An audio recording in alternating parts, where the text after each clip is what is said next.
दादाजी महाराज की इच्छा रही कि इस बार गुरु पूर्णिमा पर्व पर दादा दरबार में भक्तों का प्रवेश बंद रहा। यह बात कही श्री धुनीवाले दादाजी मंदिर में सेवा करने वाली पटेल सेवा समिति के मदन भाव ने। उन्होंने कहा कि जैसा मरकज बदनाम हुआ वैसा दादाजी मंदिर बदनाम नहीं होना चाहिए, क्योंकि गुरु पूर्णिमा पर्व पर लाखों भक्त खंडवा आते हैं। ऐसे में कोई कोरोना संक्रमित हो जाता तो जो लोग दादाजी को नहीं मानते वह कहते कि यह व्यक्ति गुरु पूर्णिमा पर दादा दरबार गया था इसलिए संक्रमित हो गया। पटेल सेवा समिति के मदन भाव ने कहा कि खंडवा में दादाजी मंदिर की परंपरा को तोड़ते हुए कुछ भक्त नियम विरुद्ध इस पवित्र त्योहार पर मनमानी करते हुए शराब का सेवन कर डीजे बजाते हुए निशान लाने लगे। इसी वजह से इस वर्ष कोरोना की वजह से भक्त दादाजी महाराज तक नहीं पहुंच सके। यदि अब भी भक्तों ने सुधार नहीं किया तो हो सकता है कि आगे भी इसी तरह की स्थिति निर्मित हो।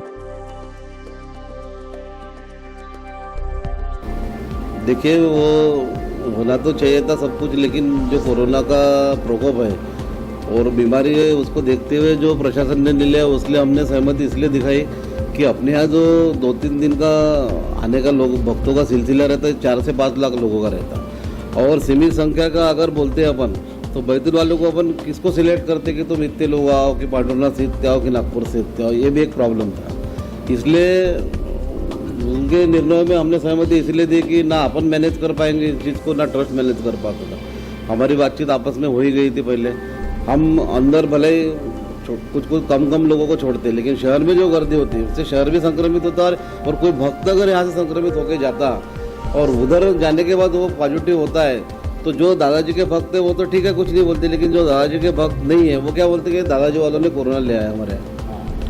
जैसा मरकज बदनाम हुआ वैसे दादाजी महाराज बदनाम नहीं होना चाहिए, इस प्रिकॉशन के साथ ही हमने इसको सहमति दी थी। रही बात इसकी कन्विंसिंग की, तो मैं खुद नागपुर वर्धा जाके मीटिंग्स लेके वहाँ के पेपरों में मैंने हाईलाइट किया सर। इस कारण वर्धा नागपुर पांडुरनाथ बैतूल इस रूट से तुमको कोई भी आते हुए दिखेगा नहीं। मेरा इधर जाना हुआ नहीं।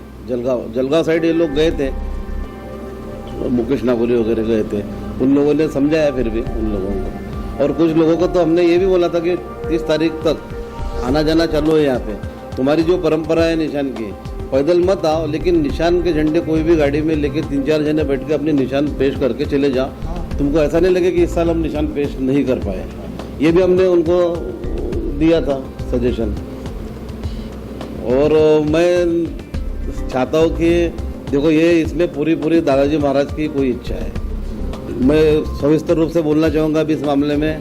आप सारे बिंदुओं को देखो, गर्दी बढ़ रही थी हर साल दादाजी महाराज क्या, लेकिन उस टाइप की किसी की व्यवस्था भी नहीं हो रही थी, ना भक्तों की हो रही थी ना कुछ हो रहा था। दर्शन के मामले में देखो तो समाधि पे लोग गिर पड़ रहे थे, ठीक है। उसके बाद निशान लाने वालों में परंपरा इतनी बिगड़ती जा रही थी, बाहर वालों का देख के शहर वाले निशान ला रहे थे, कोई गलत बात नहीं थी, लेकिन उस विधि विधान से नहीं लाते थे जो बाहर वाले लाते। निशान के साथ नगारा बजना चाहिए, दादा नाम होना चाहिए, ना कि डीजे बजना चाहिए, गुलाल उड़ना चाहिए। शराब पी के भी आ रहे हैं, हमने झगड़े भी किए, किसको बोलते हैं किसको। यानी एक दादाजी महाराज का गुरु पूर्णिमा का त्यौहार ये गणेश और दुर्गा जी ऐसा बनाना चाह रहे थे, जो इतने सलीके से और इतने सालों से परंपरा से बीत रहा था, उसको भी बिगाड़ने के चक्कर में लोग लगे हुए थे। मैं तो ये बोलूँगा।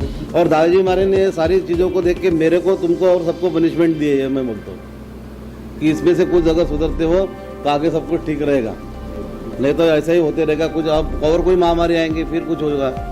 तो ये अपने सबके लिए है, सीख है एक भगवान की तरफ से, और इसको कोई बुरा मानना नहीं चाहिए।